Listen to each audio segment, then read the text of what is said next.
నమస్తే, welcome to Bhavat media. ముందుగా headlines. Trump సంచలన నిర్ణయం, హార్వర్డ్లో విదేశీ విద్యార్థులపై నిషేధం.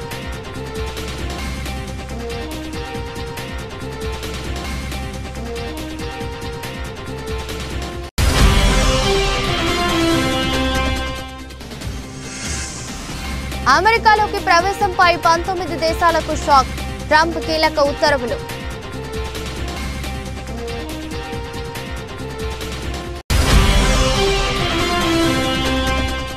బెంగళూరులో ఆర్సీబీ విజయోత్సవ వేడుకల్లో తొక్కిసలాట, మృతుల కుటుంబాలకు ప్రధాని నరేంద్ర మోదీ ప్రగాఢ సంతాపం.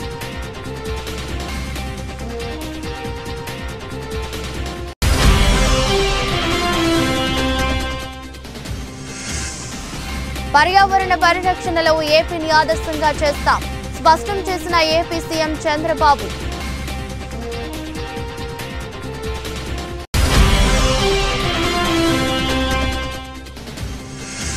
ఒక్కరోజే 1900 పెరిగిన రేటు, 1,02,100 స్థాయికి కిలో విలువ.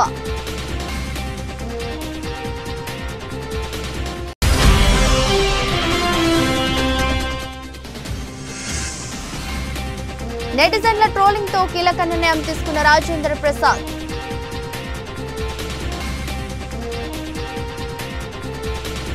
అమెరికా అధ్యక్షుడు డొనాల్డ్ ట్రంప్ సంచలన నిర్ణయం తీసుకున్నారు. ప్రఖ్యాత హార్వర్డ్ విశ్వవిద్యాలయంలో చదువుకునేందుకు విదేశీ విద్యార్థులు అమెరికాలోకి ప్రవేశించకుండా నిషేధం విధిస్తూ బుధవారం ఒక కార్యనిర్వాహక ఉత్తర్వుపై ఆయన సంతకం చేశారు.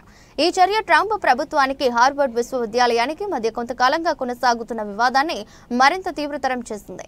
అంతేకాకుండా ఇప్పటికే హార్వర్డ్ తో సంబంధం ఉన్న అంతర్జాతీయ విద్యార్థుల వీసాలను రద్దు చేసే ప్రక్రియను ప్రారంభించే అధికారాన్ని ఈ ఉత్తర్వు అమెరికా విదేశాంగ మంత్రి మార్కో రూబియోకు కట్టబెట్టింది. ఇది అమెరికా ఉన్నత విద్యా విధానంలో అంతర్జాతీయ విద్యార్థుల రాకపోకల విషయంలో ఒక కీలక మార్పుగా పరిగణిస్తున్నారు.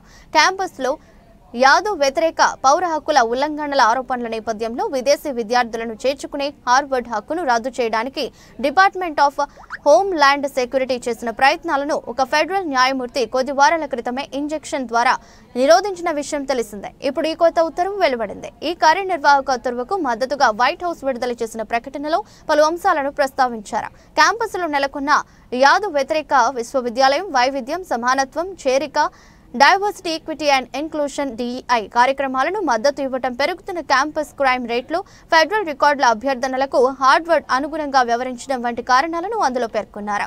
ఆఫ్రికా, మధ్య ప్రాచ్యంలోని 12 దేశాల నుంచి ప్రవేశాన్ని నిషేధించడానికి, అలాగే మరో 7 దేశాల నుంచి ప్రవేశాన్ని పరిమితం చేయడానికి ట్రంప్ ప్రభుత్వం ఇటీవల చేసిన ప్రయత్నాలకు కొనసాగింపుగా ఈ తాజా ఉత్తర్వు కనిపిస్తోంది. ఈ నిషేధంపై హార్వర్డ్ విశ్వవిద్యాలయం ఇప్పటి వరకు అధికారికంగా స్పందించలేదు. విద్యా నైపుణ్యం మరియు ప్రపంచ స్థాయి ప్రతిష్ట కోసం తన విభిన్న అంతర్జాతీయ విద్యార్థుల సమూహంపై ఎక్కువగా ఆధారపడే ఈ సంస్థ గతంలో కూడా విదేశాల నుంచి విద్యార్థులను చేర్చుకునే తమ సామర్థ్యాన్ని దెబ్బతీసే ఫెడరల్ ప్రయత్నాలను సవాలు చేస్తూ న్యాయ పోరాటం చేసింది. ట్రంప్ తీసుకున్న ఈ నిర్ణయం విద్యా దౌత్య వర్గాల్లో తీవ్ర వివాదాన్ని రేకెత్తించింది. ఈ ఉత్తర్వు విద్యా స్వేచ్ఛకు ప్రమాదకరమైన సంకేతమని, ఉన్నత విద్య మరియు పరిశోధనలలో ప్రపంచ నాయకుడిగా అమెరికాకున్న ఖ్యాతిని ఇది దెబ్బతీస్తుందని విమర్శకులు వాదిస్తున్నారు. ఈ నిర్ణయంపై న్యాయపరమైన సవాలు ఎదురయ్యే అవకాశం ఉన్నందున హార్వర్డ్ లో ఇతర అమెరికా విశ్వవిద్యాలయాల్లో అంతర్జాతీయ విద్యార్థుల నమోదుపై దీర్ఘకాలిక ప్రభావం ఎలా ఉంటుందో ఇప్పుడే చెప్పలేని పరిస్థితి నెలకొంది.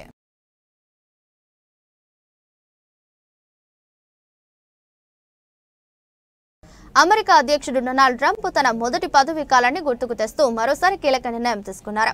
జాతీయ భద్రతను ప్రధాన కారణంగా చూపుతూ 19 దేశాల పౌరుల అమెరికాలోకి ప్రవేశించడంపై కొత్తగా కఠినమైన ప్రయాణ ఆంక్షలు విధిస్తూ బుధవారం ఉత్తర్వులపై ఆయన సంతకం చేశారు. ఈ ఉత్తర్వుల ప్రకారం 12 దేశాల పౌరులు అమెరికాలో ప్రవేశించడంపై పూర్తి నిషేధం అమల్లోకి రానుండగా మరో 7 దేశాల వారికి పాక్షిక పరిమితులు వర్తిస్తాయి.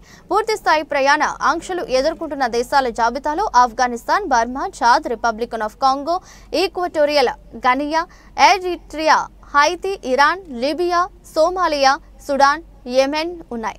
అలాగే Burundi, Cuba, Laos, Sierra Leone, Togo, Turkmenistan, Venezuela, దేశాల పౌరులు అమెరికాలోకి ప్రవేశించే విషయంలో పాక్షిక పరిమితులను ఎదుర్కొనున్నారు.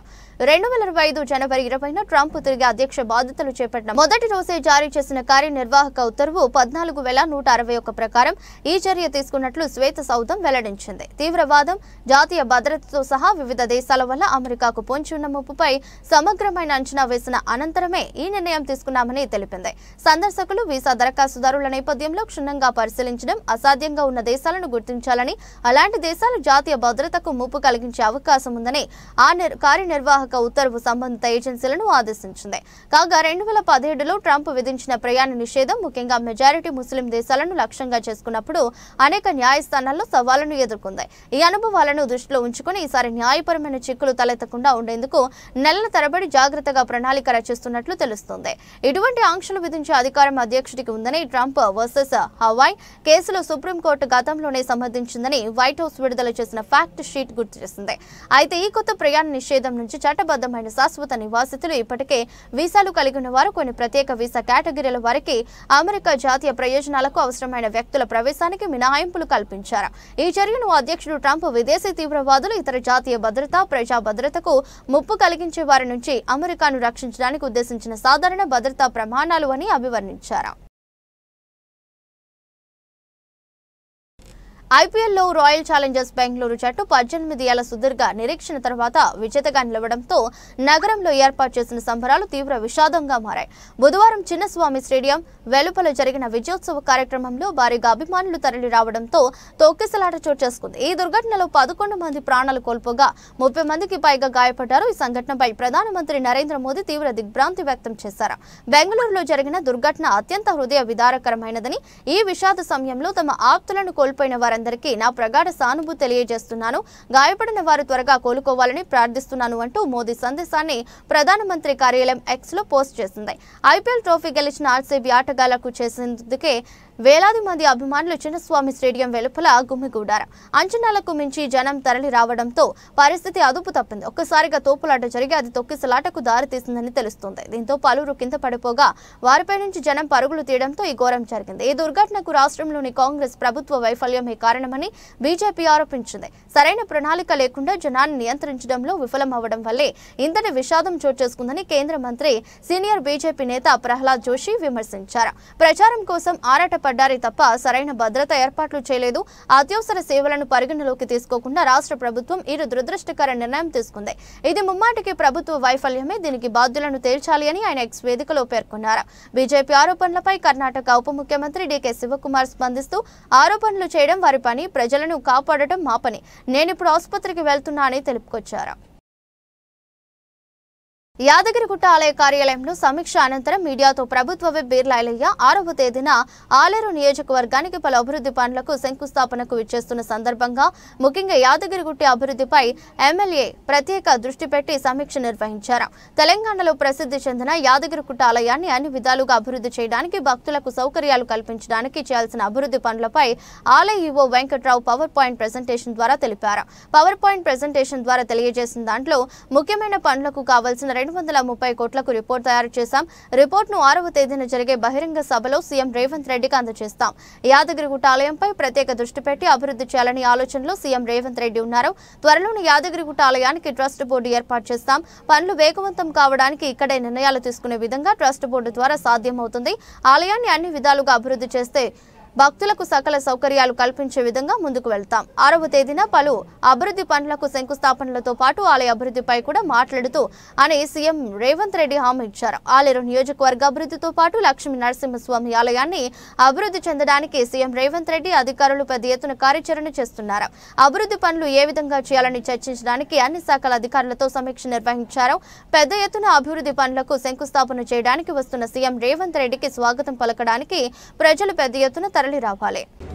రేపు 6వ తారీఖున గౌరవ ముఖ్యమంత్రి శ్రీ యనమల రేవంత్ రెడ్డి గారు ఆలయ నియోజకవర్గానికి వాళ్ళ అభివృద్ధి కార్యక్రమాలు చేస్తున్న సందర్భంగా ముఖ్యంగా యాదగిరిగుట్టకు సంబంధించి అభివృద్ధి మీద ప్రత్యేక దృష్టి పెట్టి ఈరోజు గౌరవ కలెక్టర్ హనుమంతరావు గారి నాయకత్వాన వారి ఆధ్వర్యంలో గౌరవ కమిషనర్ గారు, జేసీ గారు, ఆర్డీఓ గారు, అన్ని శాఖలకు సంబంధించినటువంటి అధికారులు రివ్యూ పెట్టుకొని ముఖ్యంగా యాదగుట్ట తెలంగాణ తిరుపతిగా ప్రసిద్ధి చేసిన కేంద్రాన్ని ఈ పుణ్యక్షేత్రాన్ని ఇంకా కూడా రాష్ట్ర నలుమూల దేశంలో వచ్చే భక్తులకు అన్ని విధాల సదుపాయాలు కల్పించి ఈ పుణ్యక్షేత్రానికి వచ్చిన వారు ఇక్కడ ఒకరోజు పిల్లలతో స్టే చేసి ఆ స్వామివారి సన్నిధిలో గడిపే విధంగా మా కమిషనర్ గారు ఒక మంచి పవర్ ప్రాజెక్ట్ చేశారు. దానిలో వచ్చే భక్తులకు అన్ని విధాల సౌకర్యాలు కల్పించడం కోసం ముఖ్యమైన ఘట్టాలను ఎంచుకొని ఒక 230 కోట్లతోటి రిపోర్ట్ తయారు చేయడం జరిగింది. అది గౌరవ ముఖ్యమంత్రికి 6 తారీఖున సభా వేదిక ద్వారా తెలియపరిచి తప్పకుండా అనుమతులు పొందుతాం. ఇప్పటికే ఈ కొండ మీద ప్రత్యేక దృష్టి పెట్టి తిరుపతి తరహాలో దీన్ని అభివృద్ధి చేయాలనే లక్ష్యంతో మా గౌరవ ముఖ్యమంత్రి ఉన్నారు. అందుకే దీన్ని ట్రస్ట్ కూడా అతి త్వరలో వేసి ఒక ఐఏఎస్ ఆఫీసర్గా మా కమిషనర్ గారిని ఈవో కూడా వేయడం జరిగింది. పనులు కూడా అన్ని వేగవంతం కావడానికి సులభతరంగా ఇక్కడనే నిర్ణయాలు తీసుకునే విధంగా ఆ ట్రస్ట్ ద్వారా ఏర్పడతాయి. కాబట్టి ఏదైతే మా కమిషనర్ గారు పవర్ ప్రాజెక్ట్ చెప్పినటువంటి అంశాలన్నీ కూడా గౌరవ ముఖ్యమంత్రి తీసుకుపోయి అనుమతులు తీసుకుంటాం. వచ్చే భక్తులకు అన్ని విధాల వసతులు కల్పించడమే లక్ష్యంగా ఈ పుణ్యక్షేత్రాన్ని ఇంకా అభివృద్ధి చేసే లక్ష్యంగా ముందుకు పోతాం. కాబట్టి గౌరవ ముఖ్యమంత్రి గారు రేపు 6 తారీఖున పలు అభివృద్ధి కార్యక్రమాల శంకుస్థాపన చేస్తున్న క్రమంలో యాదగుట్ట మీద ప్రత్యేక దృష్టి పెట్టి గుట్ట గురించి కూడా మాట్లాడదని చెప్పి మాకు మాట ఇవ్వడం జరిగింది. ఆ దశలో ప్రజా సమస్యలు వినేందుకు పరిష్కరించేందుకు గాంధీ భవన్ తలుపులు ఎప్పుడు తెరిచి ఉంటాయని రవాణా బీసీ సంక్షేమ శాఖ మంత్రి వర్యులు పొన్నం ప్రభాకర్ గౌడ్ అన్నారు.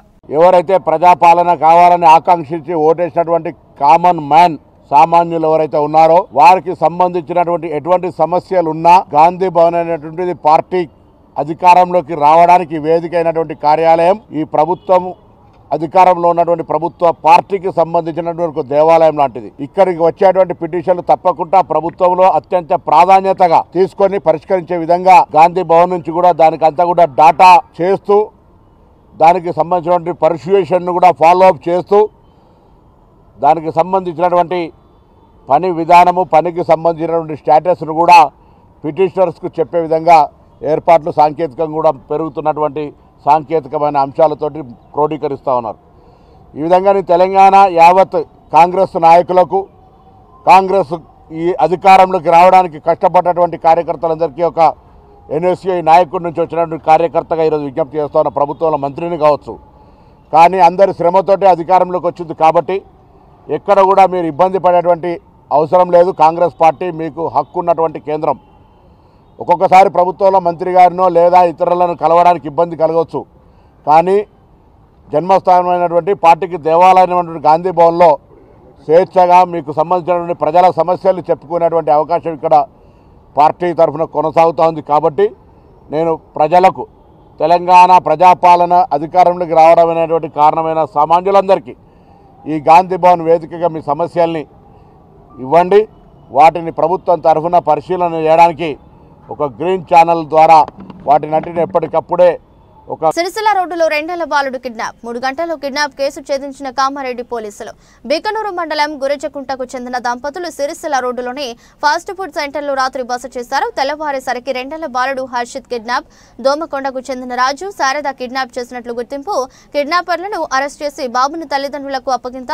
భిక్షాటన కోసం బాబును కిడ్నాప్ చేసినట్లు పోలీసులు వెల్లడి. మీడియా సమావేశంలో కామారెడ్డి పోలీసులు వెల్లడించారు. పోలీస్ స్టేషన్కి వచ్చి వాళ్ళ బాబు హర్షిత్ అని 2 ఇయర్స్ అబ్బాయి.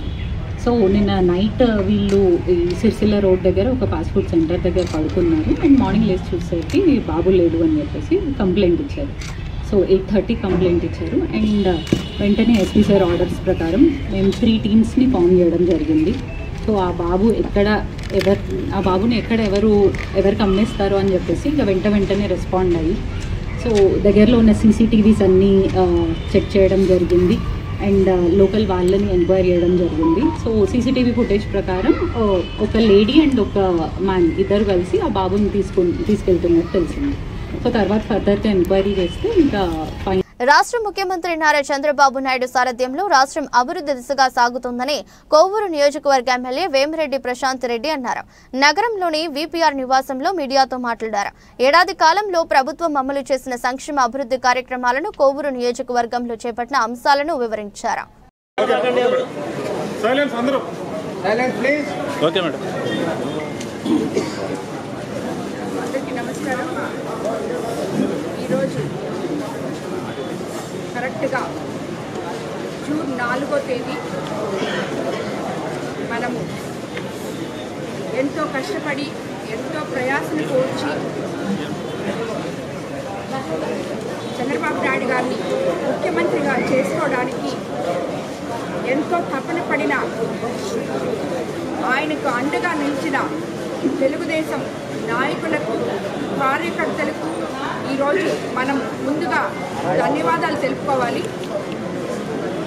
ఎందుకంటే ఏదైతే మన నాయకులు ఈరోజు జెండా మోసిన కార్యకర్తలే అధినాయకులు అని చెప్తున్నారో వాళ్ళ వల్లే మనకి అత్యంత భారీ మెజారిటీలతో మనందరినీ గెలిపించి ముఖ్యమంత్రి చంద్రబాబు నాయుడు గారిని మనము ముఖ్యమంత్రిగా చేసుకోగలిగాం గత సంవత్సరం 4వ తేదీ జూన్. కాబట్టి ఈరోజు మనకి ఎంతో శుభదినం.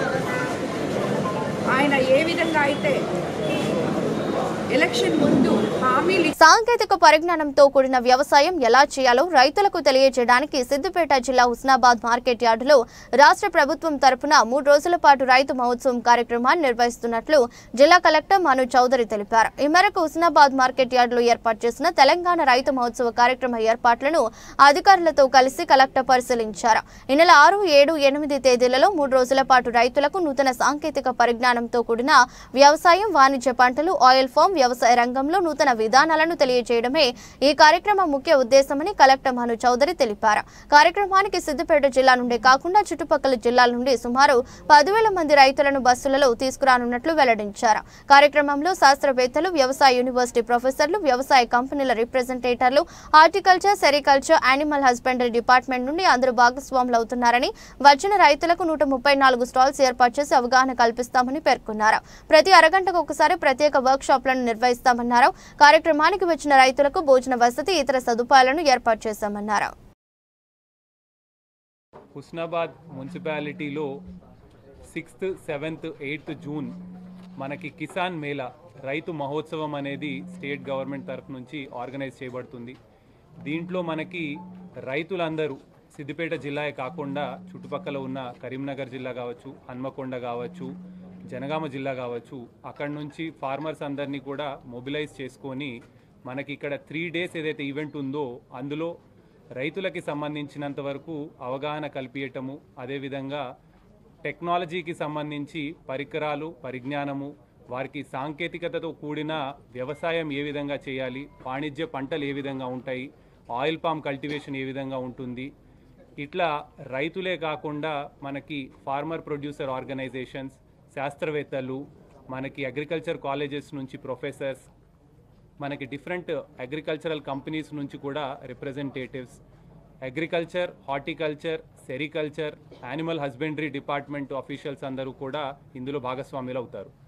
మనకి ఈ 3 days ఈవెంట్ చూసుకున్నట్లయితే వచ్చే 4 ఏళ్లలో 5 కోట్ల మొక్కలు నాటడం లక్ష్యంగా పెట్టుకోవాలని ముఖ్యమంత్రి చంద్రబాబు నాయుడు పిలుపునిచ్చారు.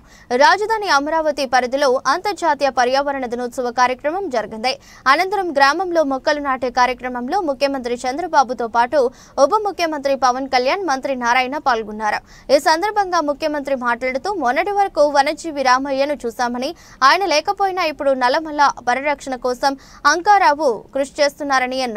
ఈ రోజు ఒక్కరోజే రాష్ట్ర వ్యాప్తంగా 1 కోటి మొక్కలు నాటుతున్నామని తెలిపారు. పర్యావరణ పరిరక్షణలో ఆంధ్రప్రదేశ్ రాష్ట్రం దేశానికి ఆదర్శంగా నిలవాలన్నారు.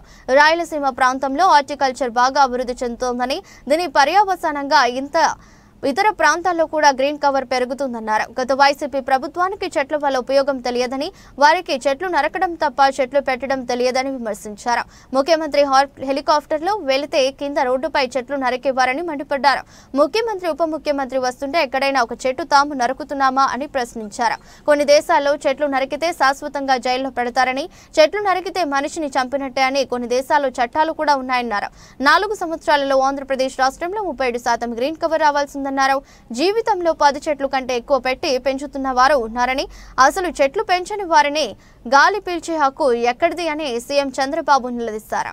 ఈ రోజు 1000 మంది విద్యార్థులతో మొక్కలు నాటే కార్యక్రమానికి శ్రీకారం చుట్టాం. ఈ రోజు మీరు చేసిన కార్యక్రమం అమరావతిలో ఒక చరిత్ర సృష్టించబోతుంది. ఈ రోజు ఒక్కరోజే మన మిత్రులు ఉప ముఖ్యమంత్రి గారు చెప్పినట్టు 1 కోటి చెట్లను నాటుతున్నాం. ఈ సంవత్సరం 5 కోట్ల మొక్కలు నాటబోతున్నాం. అయితే ఈ 5 కోట్లే కాకుండా 50% గ్రీన్ కవర్ ఈ రాష్ట్రంలో ఉండాలి. 50% గ్రీన్ కవర్ ఉంటే దాని వల్ల ఇంపాక్ట్ ఏ విధంగా ఉంటుందో మనం అందరం కూడా ఆచరించి దేశానికే కాకుండా ప్రపంచానికే ఒక ఆదర్శంగా నిలవాల్సిన అవసరం ఉంది. 1972 నుంచి జూన్ 5వ తారీఖున ప్రపంచ పర్యావరణ దినోత్సవాన్ని ఐక్యరాజ్య సమితి ఆధ్వర్యంలో మనం జరుపుకుంటున్నాం. దీనికి కారణం మీరు చూస్తే ఈ సంవత్సరం ఒక థీమ్ ఇస్తారు.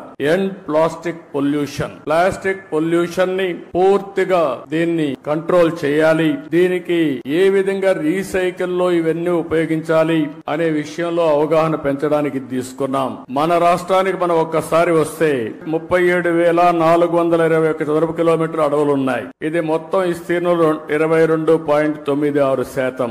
ఈ రోజు మన రాష్ట్రానికి ఒక పెద్ద అడ్వాంటేజ్ ఏంటంటే అడవుల్లో చెట్లు ఉండడమే కాకుండా రాయలసీమలో నల్లమలై ఫారెస్ట్ ఉంది. అదే రాయలసీమలో హార్టికల్చర్ పెద్ద ఎత్తున అభివృద్ధి అవుతా ఉంది. ఎప్పుడైతే హార్టికల్చర్ బాగా అభివృద్ధి అయ్యే కొందికి ప్లెయిన్ ఏరియాలో కూడా చెట్లు వస్తున్నాయి. దీని వల్ల గ్రీన్ కవర్ పెద్ద ఎత్తున పెరిగింది. దీనికి ఉదాహరణగా మీరు చూస్తే ఈ రోజు రాష్ట్రంలో 30.05% గ్రీన్ కవర్ ఉండే రాష్ట్రం ఉంది. దీన్ని 50% తీసుకుపోవాలనేది మనందరి లక్ష్యం. ఒకప్పుడు నేను 2 ఏళ్లు మాజీ ఎమ్మెల్సీ మాగం రంగారెడ్డి భౌతిక కాయానికి పూలమాల వేసి నివాళులర్పించి కుటుంబ సభ్యులను పరామర్శించిన టీపీసీసీ అధ్యక్షులు ఎమ్మెల్సీ మహేష్ కుమార్ గౌడ్ ఈ సంఘటన వల్ల తీవ్ర దిగ్భ్రాంతి వ్యక్తం చేశారు. రంగారెడ్డి గారి అంకాల మరణం మనస్సును తీవ్రంగా కలిచివేసింది. ఆయనతో నాకు 35 ఏళ్ల పాటు కొనసాగిన అనుబంధం ఎంతో ప్రత్యేకం. తొలి ఎన్ఎస్యుఐ రాష్ట్ర అధ్యక్షుడిగా ఆయన కాంగ్రెస్ పార్టీ కోసం అహర్నిశలు కృషి చేశారు. యువతను ప్రోత్సహించడంలో ఎప్పుడూ ముందుండేవారు. వివాదాలకు దూరంగా అందరితో సత్సంబంధాలు కొనసాగించిన వ్యక్తి అని మహేష్ కుమార్ గౌడ్ తెలిపారు. ఈ అకాల మరణం అందరికీ తీరని లోటు. భగవంతుడు ఆయన ఆత్మకు శాంతి చేకూర్చాలని మనస్ఫూర్తిగా భగవంతుని ప్రార్థిస్తున్నానని టీపీసీసీ అధ్యక్షులు పేర్కొన్నారు. రంగారెడ్డి గారు మాజీ శాసనమండలి సభ్యుడు మరణం చాలా దిగ్భ్రాంతి, ఆశ్చర్యాన్ని గురిచేస్తుంది. నాకు దాదాపు 35 ఏళ్లుగా పరిచయం. తొలి ఎన్ఎస్వి రాష్ట్ర అధ్యక్షుడిగా,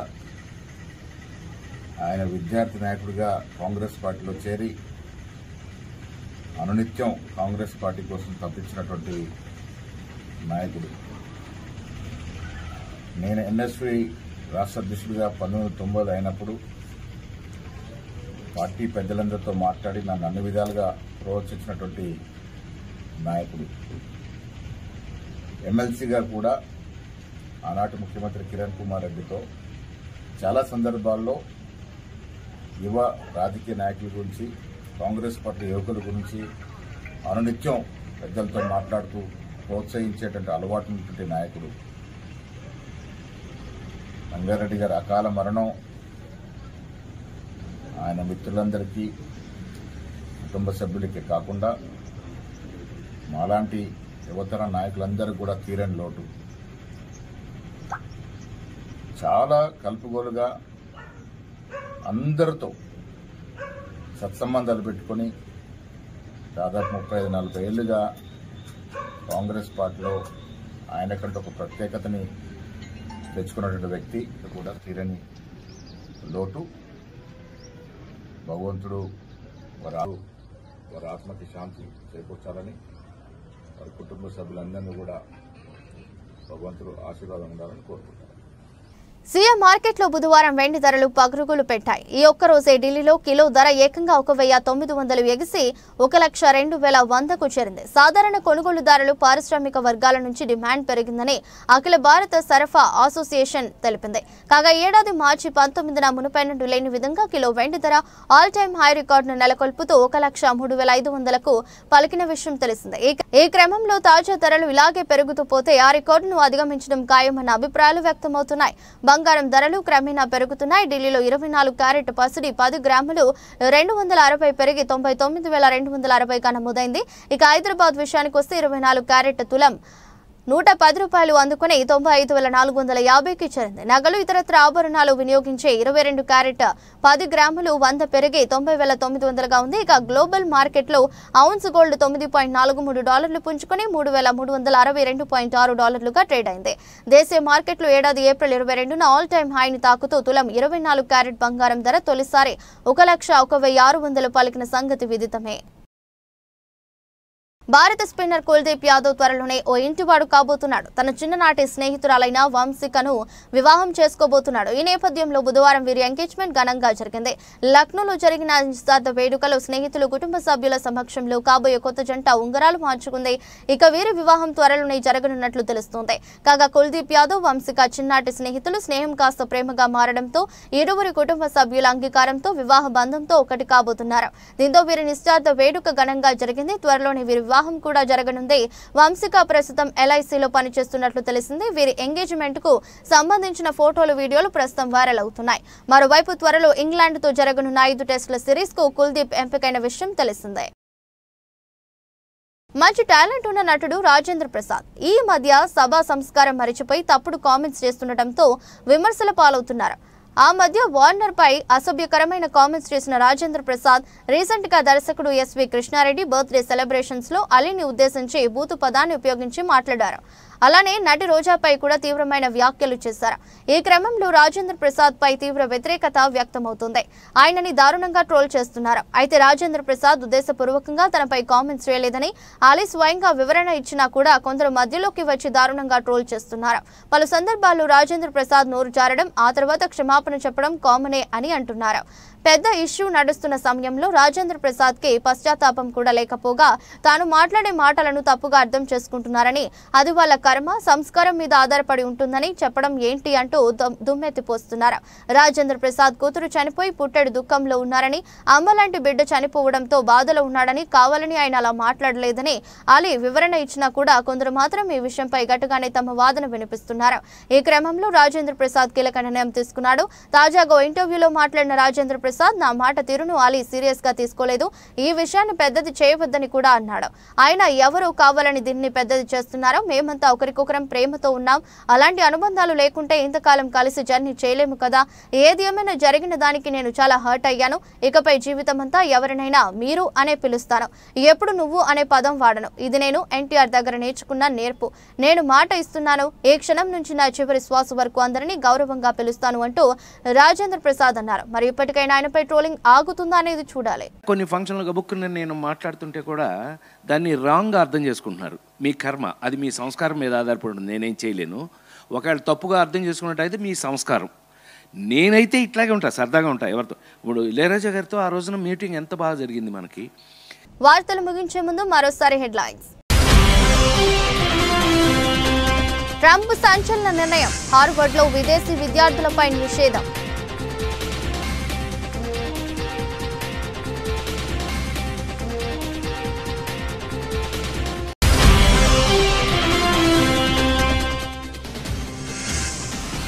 అమెరికాలోకి ప్రవేశంపై 19 దేశాలకు షాక్, ట్రంప్ కీలక ఉత్తర్వులు.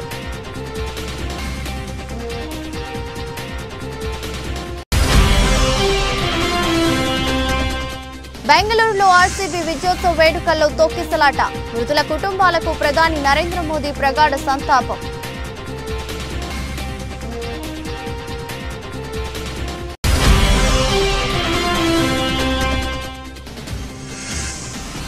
పర్యావరణ పరిరక్షణలో ఏపీని ఆదర్శంగా చేస్తాం, స్పష్టం చేసిన ఏపీ సీఎం చంద్రబాబు.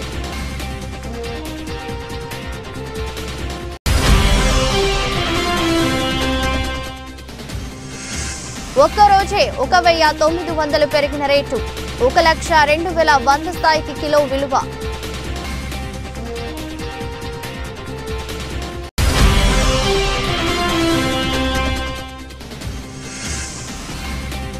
నెటిజన్ల ట్రోలింగ్ తో కీలక నిర్ణయం తీసుకున్న రాజేంద్ర ప్రసాద్.